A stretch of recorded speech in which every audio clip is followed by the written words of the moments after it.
ಅವ್ರು ಸಂಪಾದನೆ ಮಾಡಿರೋ ಆಸ್ತಿ ಏನು ಬದನೆಕಾಯಿ ಬೆಳೆದ ಸಂಪಾದನೆ ಮಾಡಿದ್ರಾ? ಕಾಲೇಜ್ಗಳು ಕಟ್ಟಿದಾರಲ್ಲ ಅದೆಲ್ಲವನ್ನ ಬದನೆಕಾಯಿ ಬೆಳೆದೇನ ಸಂಪಾದನೆ ಮಾಡಿರೋದು?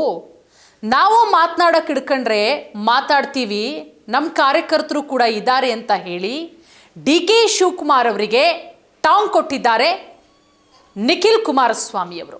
ನೋಡಿ, ಬಿಡದಿ ಟೌನ್ಶಿಪ್ ವಿಚಾರ ದಿನದಿಂದ ದಿನಕ್ಕೆ ತಾರಕಕ್ಕೇರ್ತಾ ಇದೆ, ರಾಜಕೀಯ ಬದಲಾವಣೆಗಳನ್ನು ಪಡ್ಕೊಳ್ತಾ ಇದೆ. ನಾನಾ ನೀನಾ ಅನ್ನುವಂತಹ ವಿಚಾರ DK ಶಿವಕುಮಾರ್ ಅವರು ಪಟ್ಟು ಹಿಡಿದಿದ್ದಾರೆ. ಬಿಡದಿ ಟೌನ್ಶಿಪ್ ಅನ್ನ ನಾನು ಮಾಡೇ ಮಾಡ್ತೀನಿ ಅಂತ. ಈ ಕಡೆ ಕುಮಾರಸ್ವಾಮಿ ಅವರು, ನಿಖಿಲ್ ಕುಮಾರಸ್ವಾಮಿ ಅವರು, ಮಂಜಣ್ಣ ಅವರು ರೈತರ ಪರ ನಿಂತ್ಕೊಂಡು ಹೋರಾಟ ಮಾಡ್ತಾ ಇದ್ದಾರೆ, ಪಾದಯಾತ್ರೆ ಮಾಡ್ತಾ ಇದ್ದಾರೆ. ಅದು ಹೆಂಗೆ ಮಾಡ್ತಾರೆ ನಾವು ನೋಡ್ತೀವಿ, ರೈತರ ಜಮೀನನ್ನು ಹೆಂಗೆ ಕಿತ್ಕೊಳ್ತಾರೆ ಅಂತ ಹೇಳಿ.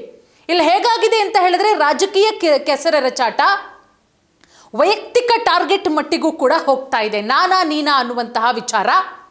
ಮತ್ತೊಂದು ಕಡೆ ಬಾಲಕೃಷ್ಣ ಅವರು ಹೆಂಗೆ ಸಂಪಾದನೆ ಮಾಡಿದ್ರು ಅನ್ನುವಂಥ ಹೇಳಿಕೆಯನ್ನು ಕೊಟ್ಟಿದ್ರು. ಕುಮಾರಸ್ವಾಮಿ ಅವರು ಹೆಂಗೆ ಸಂಪಾದನೆ ಮಾಡಿದ್ದಾರೆ, ನಿಖಿಲ್ ಕುಮಾರಸ್ವಾಮಿ ಅವರು ಏನಾದರೂ ಜಮೀನು ಕೊಟ್ಟರೆ ನಿಖಿಲ್ ಕುಮಾರಸ್ವಾಮಿ ಲೇಔಟ್ ಅಂತ ಮಾಡಿಬಿಡ್ತೀವಿ, ರೈತರಿಗೆ ಸೈಟ್ ಕೊಡ್ತೀವಿ ಅಂತ ಹೇಳಿ ಬಾಲಕೃಷ್ಣ ಅವರಿಗೂ ಕೂಡ ನಿಖಿಲ್ ಕುಮಾರಸ್ವಾಮಿ ಅವರು ಟಾಂಗ್ ಕೊಟ್ಟಿದ್ದಾರೆ. ರೈತರು ಯಾರು ಸೈಟ್ ಕೇಳಲ್ಲ ಕಣ್ರಿ, ಅವರು ಸ್ವಾಭಿಮಾನಿಗಳು, ಸ್ವಾಭಿಮಾನದಿಂದ ದುಡಿದು ತಿನ್ನುವ ಶಕ್ತಿ ರೈತರಿಗಿದೆ. ಅದೆಲ್ಲದರ ನಡುವೆ ಈ ಬಿಡದಿಯಾದ್ಯಂತ ಪೋಸ್ಟರ್ಗಳು ಸಿಕ್ಕಾಪಟ್ಟೆ ಸುದ್ದಿ ಆಗ್ತಾ ಇದೆ. ಈ ಪೋಸ್ಟರ್ ವಿಚಾರಕ್ಕೂ ಸಂಬಂಧಪಟ್ಟಂತೆ ನಿಖಿಲ್ ಕುಮಾರಸ್ವಾಮಿ ಅವರು ಗರಂ ಆಗಿದ್ದಾರೆ. ನಮಗೂ ಕೂಡ ಪೋಸ್ಟ್ ಹಂಚೋದು ಗೊತ್ತಿದೆ, ನಾವು ಏನು ಮಾಡಬೇಕು ಅದನ್ನು ಮಾಡ್ತೀವಿ, ಬಟ್ ನಿಮ್ಮಷ್ಟು ಕೀಳು ಮಟ್ಟಕ್ಕಿಳಿದು ಕೆಲಸ ಮಾಡಲ್ಲ. ಅದರ ಜೊತೆಗೆ ಆಸ್ತಿ ಸಂಪಾದನೆ ಮಾಡಿರುವಂತಹ ವಿಚಾರಕ್ಕೂ ಮಾತನಾಡಿದ್ದಾರೆ. ಏನು ಬದನೆಕಾಯಿ ಬೆಳೆದು ಸಂಪಾದನೆ ಮಾಡಿದ್ರ DK ಶಿವಕುಮಾರ್ ಅವರು? ಬದನೆಕಾಯಿ ಬೆಳೆದು ಸಂಪಾದನೆ ಮಾಡಿದ ದುಡ್ಡಲ್ಲಿ ಕಾಲೇಜ್ ಕಟ್ಟಿದ್ರ? ನಾವು ಪ್ರಶ್ನೆ ಮಾಡೋದಕ್ಕಿಡಿದ್ರೆ ಪ್ರಶ್ನೆ ಮಾಡ್ತೀವಿ ಅಂತ ಹೇಳಿ. ಇನ್ನು ಸಚಿವರಾದಂತಹ MB ಪಾಟೀಲ್ ಅವರು ಅನಿತಾ ಕುಮಾರಸ್ವಾಮಿ ಅವರ ಹೆಸರಲ್ಲಿ 100 ಎಕರೆ ಜಮೀನು ವಿಚಾರಕ್ಕೆ ಸಂಬಂಧಪಟ್ಟಂತೆ ಡಿಫಾಮೇಷನ್ ಕೇಸ್ ಹಾಕಬೇಕಾಗುತ್ತೆ. ಹಿರಿಯರಿದ್ದಾರೆ ಅವರು, ಪಕ್ಷದಲ್ಲಿ ಹಿರಿಯ ಸಚಿವರಾಗಿದ್ದಾರೆ, ಅವ್ರ ಮಾತನ್ನ ಅವರು ವಾಪಸ್ ತೆಗೆದುಕೊಳ್ಬೇಕು ಅಂತಲೂ ಕೂಡ ಎಚ್ಚರಿಕೆ ಕೊಟ್ಟಿದ್ದಾರೆ. ಏನ್ ಮಾತಾಡಿದ್ದಾರೆ ನಿಖಿಲ್ ಕುಮಾರಸ್ವಾಮಿ ಅವರು, ಯಾವ ರೀತಿ ಗುಡುಗಿದ್ದಾರೆ, ಬನ್ನಿ ನೋಡೋಣ. ಅವ್ರೇನ್ ಬದನೆಕಾಯಿ ಬೆಳೆದು ಆಸ್ತಿ ಸಂಪಾದನೆ ಮಾಡಿದಾರೇನ್ರಿ? ನಮಗೂ ಗೊತ್ತಿದೆ. ನಾಳೆಯಿಂದ ಏನ್ ನಮಗ್ ಗೊತ್ತಿಲ್ವೇನ್ರಿ ಪೋಸ್ಟರ್ ಅಭಿಯಾನ ಮಾಡೋದು? ಶುರು ಮಾಡ್ಲಾ ನಾಳೆ ನಾನು? ನೋಡ್ರಿ, ನೇರವಾಗಿ ಹೇಳ್ತೀನಿ, ಗಂಡಸ್ತನ ಇರ್ತಕ್ಕಂಥವ್ರು ರಾತ್ರೋರಾತ್ರಿ ಪುಂಡುಪೋಖ್ರಿಗಳು, ಇವ್ರ ಚೇಲಾಗಳು, ಇವ್ರ ಶಿಷ್ಯಂದ್ರನ್ನ ಬಿಟ್ಕೊಂಡು ತಲೆ ಮೇಲೆ ಟವಲ್ ಹಾಕ್ಕೊಂಡು ಹೋಗಿ ಪೋಸ್ಟ್ ಅಂಟಿಸೋ ಕಾರ್ಯಕ್ರಮ ನಮ್ಮ ಕಾರ್ಯಕರ್ತರು ಮಾಡ್ತಾರೆ. ನಾಳೆ ನಾನು ಬೇಕಾದ್ರೆ ಪ್ರಾರಂಭ ಮಾಡ್ತೀನಿ. ಆ ಪೋಸ್ಟ್ರಲ್ಲಿ ಏನು ಅಂಟಿಸಿದಾರೆ ನಾನು ನೋಡಿದ್ದೀನಿ. ಇಲ್ಲಿ MB ಪಾಟೀಲ್ರು ಅವ್ರೇನೋ ಒಂದು ಗೌರವಾನ್ವಿತ ಸಚಿವರು ಅಂತ ಅನ್ಕೊಂಡಿದ್ದೀನಿ, ವಿದ್ಯಾವಂತರು ಅನ್ಕೊಂಡಿದ್ದೀನಿ. 100 ಎಕರೆ ಕುಮಾರಸ್ವಾಮಿ ಅವ್ರದ್ದು ಆ ರೀಜನ್ನಲ್ಲಿ ಜಾಗ ಇದೆ ಅಂತ ಹೇಳ್ತಾರಲ್ಲ, ಅವ್ರೇನಾದರೂ ಬಂದು ಪ್ರೂವ್ ಮಾಡಿಬಿಟ್ರೆ ಅಥವಾ ಅವರು ಕ್ಷಮಾಪಣೆ ಕೇಳಬೇಕು, ಇಲ್ಲಾಂದ್ರೆ ಡಿಫಾಮೇಷನ್ ಕೇಸ್ ಹಾಕ್ತೀವಿ. ಸುಮ್ಮನೆ ಬಾಯಿಗೆ ಬಂದಂಗೆ 100 ಎಕರೆ ಇದೆ ಅನ್ಕೊಂಡು ಬಾಯಿದೆ ಅಂತ ಮಾತಾಡೋದಲ್ಲ, ಗೌರವಯುತವಾಗಿ ನಡ್ಕೊಳ್ಳಿ. ನಮಗೂ ಗೊತ್ತಿದೆ. ನಾಳೆಯಿಂದ ಏನು ನಮಗೆ ಗೊತ್ತಿಲ್ವೇನ್ರಿ ಪೋಸ್ಟರ್ ಅಭಿಯಾನ ಮಾಡೋದು? ಶುರು ಮಾಡ್ಲಾ ನಾಳೆ ನಾನು? ಶುರು ಮಾಡ್ತೀನಿ ನೋಡಿ ನಾಳೆಯಿಂದ. ಅವ್ರದ್ದೇನೇನು ಕತೆಗಳಿದೆ, ಅವ್ರದ್ದೇನೇನು ವ್ಯವಹಾರಗಳು, ಅವ್ರೇನು ಬದನೆಕಾಯಿ ಬೆಳೆದು ಆಸ್ತಿ ಸಂಪಾದನೆ ಮಾಡಿದಾರೇನ್ರಿ?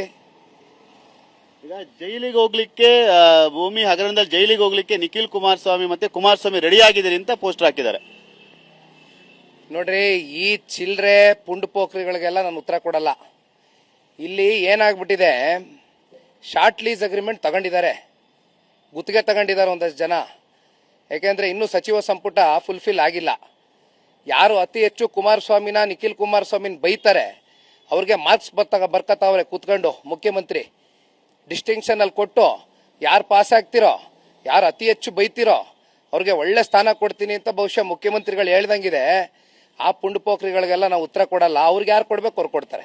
ಈಗ ಮಂತ್ರಿ ಸ್ಥಾನಕ್ಕೋಸ್ಕರ ಈ ರೀತಿಯಾಗಿ ಕುಮಾರಸ್ವಾಮಿ ನಿಖಿಲ್ ಕುಮಾರಸ್ವಾಮಿ ವಿರುದ್ಧ ಮಾತಾಡ್ತಿದ್ದಾರೆ ಅಂತೀರಿ? ಹಾಗಾದ್ರೆ ಬಹಳ ಸ್ಪಷ್ಟ ರೀ. ಒಂದ್ಸಲಿ ಸಚಿವ ಸಂಪುಟ ಆಗ್ಲಿ, ಯಾರ್ಯಾರು ಮಂತ್ರಿ ಸ್ಥಾನದ ಒಳಗಡೆ ಇರ್ತಾರೆ, ಯಾರ್ಯಾರು ಹೊರಗಡೆ ಇರ್ತಾರೆ, ಆಮೇಲೆ ಇವತ್ತಿರ್ತಕ್ಕಂಥ ನಡೆಗಳೇನಿದೆ, ನಾಳೆ ಏನಾಗ್ತದೆ ಅನ್ನೋದು ಬಹುಶಃ ಸಾರ್ವಜನಿಕ ವಲಯದಲ್ಲಿ ಜನ ನೋಡ್ತಾರೆ. ಈಗ 5 ಎಕರೆ ಭೂಮಿನ ಬಿಟ್ಕೊಟ್ರೆ ಆ ರೈತರು ಯಾರು ಹೋರಾಟ ಮಾಡ್ತಿದ್ದಾರೆ ಅವರಿಗೇನೆ ಆ ಜಮೀನನ್ನ ಕೊಟ್ಟು ನಿಖಿಲ್ ಕುಮಾರಸ್ವಾಮಿ ಲೇಔಟ್ ಅಂತ ಹೆಸರಿಡ್ತೀವಿ ಅಂತ ಹೇಳಿದ್ದಾರೆ ಬಾಲಕೃಷ್ಣ. ರೈತರು ಹೇಳ್ತಾ ಇರೋದು ಇಲ್ಲಿ ಯಾವ್ದು ಕಮರ್ಷಿಯಲ್ ಆಕ್ಟಿವಿಟೀಸ್ ಬೇಡ, ಇಲ್ಲಿ ಬಾಲಕೃಷ್ಣ ಅವ್ರ ಥರ ಯಾವುದೋ ಲೇಔಟ್ ಮೈಂಡ್ ಸೆಟ್ ಇರ್ತಕ್ಕಂಥ ರೈತರು ಯಾರೂ ಇಲ್ಲ.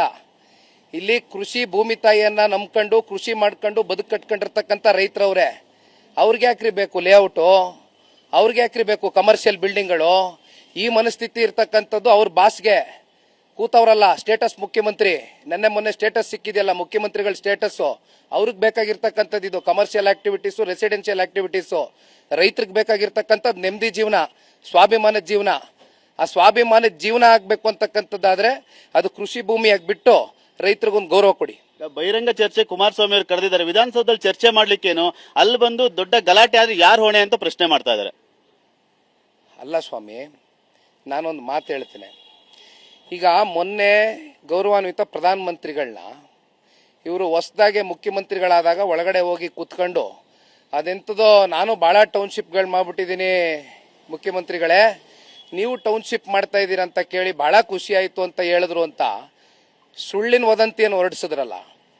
ಇವತ್ತು ಅಲ್ಲಿ 2 ಲಕ್ಷಕ್ಕೂ ಹೆಚ್ಚು ಗಿಡ ಮರಗಳು ಹಾನಿ ಆಗ್ತಾ ಇದೆ, ಪರಿಸರ ನಾಶ ಆಗ್ತಾ ಇದೆ ಅಂದ್ರೆ, ಅಥವಾ ರೈತರಿಗೆ ಅನ್ಯಾಯ ಆಗ್ತಾ ಇದೆ ಅಂದ್ರೆ, ಅಥವಾ ಅಲ್ಲಿ ಕೃಷಿ ಚಟುವಟಿಕೆ ಮಾಡ್ತಕ್ಕಂಥ ರೈತರು ಫಲವತ್ತಾದಂಥ ಭೂಮಿ ಮೇಲೆ ಅದನ್ನ ಮುಂದಿಟ್ಕೊಂಡು ಅಲ್ಲಿ ಇವರು ಟೌನ್ಶಿಪ್ ಕಟ್ಟಕ್ಕೆ ಹೊರಟಿದ್ದಾರೆ ಅನ್ನೋದಾದ್ರೆ ಪ್ರಧಾನಮಂತ್ರಿಗಳು ಇದಕ್ಕೆ ಸಹಿ ಹಾಕಿರೋರ, ಬೆಂತಟ್ಟಿರೋರ? ಅಲ್ಲಿ ಗ್ರೌಂಡ್ ಅಲ್ಲಿ ಹೆಣ್ಮಕ್ಳಿಗೆ ಹೋಗಿ ಮಾತಾಡ್ಸಿದ್ರೆ ಕನ್ಫ್ಯೂಷನ್ ಕ್ರಿಯೇಟ್ ಮಾಡಿದ್ಯಾರು? ಈ ತರ ಕನ್ಫ್ಯೂಷನ್ಗಳಾಗಬಾರ್ದು ಅಂತ ಇವರು ವಿಧಾನಸೌಧಕ್ಕೆ ಒಳಗಡೆ ಕರೆದು 4 ಗೋಡೆ AC ರೂಮಲ್ಲಿ ಕೂತ್ಕೊಂಡು ಕಾಫಿ ಕುಡ್ಕೊಂಡು ಮಾತಾಡಿ ಸೆಟಲ್ಮೆಂಟ್ ಮಾಡ್ತಕ್ಕಂಥದ್ದು ಬೇಡ. ಇಲ್ಲಿ ಆಗಿರ್ತಕ್ಕಂಥದ್ದು ಬಾಧಿತ ಪ್ರದೇಶಗಳೇನಿದೆ ಅಲ್ಲಿ ರೈತರು ಸಂಕಷ್ಟದಲ್ಲವ್ರೆ ಯಾವನು ಇಲ್ಲಿವರೆಗೂ ಬಂದಿಲ್ಲ, ಯಾರು ರೈತರು ಒಪ್ಪಿಗೆ ತಗೊಂಡಿಲ್ಲ, ಯಾವ ಅಧಿಕಾರಿಗಳು ಬಂದಿಲ್ಲ, ಯಾವ ಜನಪ್ರತಿನಿಧಿಗಳು ಬಂದಿಲ್ಲ. ಬಂದು ಅವ್ರ ಕನ್ಸೆಂಟ್ ಪಡೆಯುವಂತ ಕೆಲಸ ಆಗ್ಲಿ ಅಂತಕ್ಕಂಥದ್ದಕ್ಕೆ ಆಹ್ವಾನ ಕೊಟ್ಟಿದ್ದೀವಿ. ಇನ್ನೊಂದು ಮಾತು, ಸಂಘರ್ಷಕ್ಕೆ ಯಾಕ್ರಿ ಎಡೆ ಮಾಡ್ಕೊಡ್ತೀರಿ? ಕುಮಾರಸ್ವಾಮಿ ಅವರು ಒಂದು 5 ಜನ ತಂಡ ಕರ್ಕೊ ಬನ್ನಿ ಅಂತಾರಲ್ಲ, ನಮ್ಗೆ ಯಾವುದು ತಂಡ ಇಲ್ಲ ಸ್ವಾಮಿ. ತಂಡ ಇರ್ತಕ್ಕಂಥದ್ದು ನಿಮ್ಗಿರ್ತಕ್ಕಂಥವ್ರು ಪಾಪ ನಿಮ್ಮನ್ನ ಇಂಪ್ರೆಸ್ ಮಾಡಿ ಸಚಿವ ಸ್ಥಾನ ಗಿಟ್ಸ್ಕೋಬೇಕಾಗಿರೋರು ನಿಮ್ಮಿಂದ ಇರ್ತಕ್ಕಂಥವ್ರು. ನಾವು ಕ್ಲಿಯರ್ ಆಗಿ ಹೇಳ್ತೀವಿ, ಒಂದು ಜರ್ಮನ್ ಟೆಂಟ್ ಹಾಕಿ, ಒಂದು ಯಾರ್ಯಾರು ಪಾಣಿದಾರರಿದ್ದಾರೆ, ಯಾರ್ಯಾರು ಆಧಾರ್ ಕಾರ್ಡ್ ಹೋಲ್ಡರ್ಸ್ ಇದ್ದಾರೆ ಕೂರಿಸಿ, ಪರ ಯಾರಿದ್ದಾರೆ ವಿರೋಧ ಪರ 2 ಕಡೆ ಕೂರಿಸ್ಕೊಂಡು ಒಂದು ಬ್ಯಾರಿಕೇಡ್ ಒಂದು ಸಿಸ್ಟಮ್ ಮಾಡಿ. ನಮ್ಮ ಕಾರ್ಯಕರ್ತರು ಬರಲ್ಲ, ಅವ್ರ ಕಾರ್ಯಕರ್ತರು ಅವ್ರ ಚೇಲಗಳು ಬೇಕಾದ್ರೆ ಕರ್ಕೊಂಡು ಕೂರಿಸ್ಕೊಳ್ಳಿ, ಅವರು ನಮ್ದೇನು ಅಭ್ಯಂತರ ಇಲ್ಲ. ಮಾತಾಡೋಣ ರೈತರ ಸಮ್ಮುಖದಲ್ಲಿ, ಸತ್ಯಾಸತ್ಯತೆ ಏನಿದೆ, ಎಷ್ಟು ಜನ ಕೊಡಕ್ ರೆಡಿ ಇದ್ರೆ ಪ್ರಾಜೆಕ್ಟ್ ಮಾಡ್ಲಿ ಸ್ವಾಮಿ, ನಾವೇನು ಹಿಡ್ಕೊಂಡು ಕೂತಿದೀವ? ವಿರೋಧ ಇದ್ರೆ ಅದು ಉತ್ತರ ಕೊಡ್ಲಿ ರೈತರಿಗೆ. ಈ ಒಂದು ಹೋರಾಟವನ್ನ JDS ನವರು ಕುಮಾರಸ್ವಾಮಿ, ನಿಖಿಲ್ ಕುಮಾರಸ್ವಾಮಿ ತಾರ್ಕಿಕ ಅಂತ ತೆಗೆದುಕೊಂಡು ಹೋಗ್ತಾರ, ಎಷ್ಟೇ ಪೋಸ್ಟರ್ ಬಂದ್ರು ಕೂಡ? ನಾಳೆಯಿಂದ ನಾವು ಮನ್ಸು ಮಾಡಿದ್ರೆ ಏನ್ ಬದನೆಕಾಯಿ ಬೆಳೆದ ಆಸ್ತಿ ಸಂಪಾದನೆ ಮಾಡೋರು ಇವರು? ಬದನೆಕಾಯಿ ಬೆಳೆದ ಕಾಲೇಜ್ ಕಟ್ಟವ್ರೆ ಇವರು? ನಾಳೆ ನಾವು ಶುರು ಮಾಡ್ತೀವಿ ಬೇಕಾದ್ರೆ, ಆದ್ರೆ ಆ ಕೀಳ್ಮಟ್ಟದ ರಾಜಕಾರಣ ಬೇಡ ಅಂತ ಕೂತಿದೀವಿ. ಈಗ ಪೋಸ್ಟರ್ ಅನ್ಸ್ತವ್ರಿಗೆ ಕೊಟ್ಟಿರುವಂತ ಎಚ್ಚರಿಕೆನ ಇದು? ಇರ್ಲಿ, ಟೈಮ್ ಬರುತ್ತೆ, ಮಾತಾಡ್ತೀವಿ. Thank you. Yes, Nikhil Kumaraswamy ಅವರ ಹೇಳಿಕೆಯನ್ನ ಗಮನಿಸಿದ್ವಲ್ಲ. ನಿಖಿಲ್ ಕುಮಾರಸ್ವಾಮಿ ಅವರು ಈ ಬಿಡದಿ ವಿಚಾರಕ್ಕೆ ಸಂಬಂಧಪಟ್ಟಂತೆ ಜಾತ್ಯತೀತ ಜನತಾದಳದ ಹೆಸರಲ್ಲಿ ರೈತರ ಪರ ಅವರು ಹೋರಾಟ ಮಾಡ್ತಾ ಇಲ್ಲ. ಮೊನ್ನೆ 11 ಕಿಲೋಮೀಟರ್ ಪಾದಯಾತ್ರೆ ಮಾಡ್ತಾರೆ, ಅದಕ್ಕಿಂತ ಮುಂಚೆ ಪ್ರತಿಯೊಂದು ಹಳ್ಳಿಗಳಿಗೂ ಭೇಟಿ ಕೊಡ್ತಾರೆ.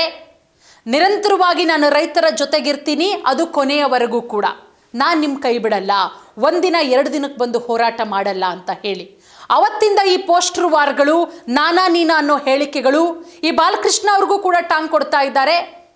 ಏನೋ ಪಕ್ಷದಲ್ಲಿ ಭೇಷ್ ಅನ್ನಿಸ್ಕೋಬೇಕು, ನನಗೆ ಸಚಿವ ಸ್ಥಾನ ಗಿಟ್ಟಿಸ್ಕೋಬೇಕು ಅಂತ ಹೇಳಿಕೆ ಕೊಡೋದಲ್ಲ. ಬನ್ನಿ ಬೈರಮಂಗಲಕ್ಕೆ, ರೈತರ ಸಮ್ಮುಖದಲ್ಲೇ ಚರ್ಚೆಯಾಗಲಿ. ವಿಧಾನಸೌಧದಲ್ಲಿ ಕೂತ್ಕೊಬಿಟ್ಟು ಮಾತಾಡ್ಕೊಂಡು ಕಾಫಿ ಕುಡ್ಕೊಂಡು ಹೊರಗಡೆ ಬಂದು ಮಾತಾಡೋದಲ್ಲ. ರೈತರ ಸಮಸ್ಯೆ ಇದು, ರೈತರ ಸಮ್ಮುಖದಲ್ಲೇ ಚರ್ಚೆಯಾಗಲಿ. ನಾವು ಕೂಡ ರೆಡಿ ಇದ್ದೀವಿ. ನೀವೇನು 80% ರೈತರು ಒಪ್ಪಿಗೆ ಕೊಟ್ಟಿದ್ದಾರೆ ಅಂದ್ರಲ್ಲ, ಆ 80% ರೈತರು ಕೂಡ ಬರ್ತಾರಾ? ಹಾಗಾದ್ರೆ ಬಂದರೆ ಅವ್ರ ಸಮ್ಮುಖದಲ್ಲೇ ಚರ್ಚೆಯಾಗಲಿ. ಖಾತೆ, ಪಾಣಿ, ಕಂದಾಯ ಎಲ್ಲವನ್ನ ಕೂಡ ನೀವು ಪರಿಶೀಲನೆ ಮಾಡಲಿ ಅಂತ ಹೇಳಿ ಸವಾಲು ಹಾಕಿದ್ದಾರೆ ನಿಖಿಲ್ ಕುಮಾರಸ್ವಾಮಿ ಅವರು. ನಿಖಿಲ್ ಕುಮಾರಸ್ವಾಮಿ ಅವರ ಹೇಳಿಕೆಗೆ ಕಾಂಗ್ರೆಸ್ ನಾಯಕರು ಯಾವ ರೀತಿ ರಿಯಾಕ್ಟ್ ಮಾಡ್ತಾರೆ ಅನ್ನೋದನ್ನ ಕಾದು ನೋಡಬೇಕು.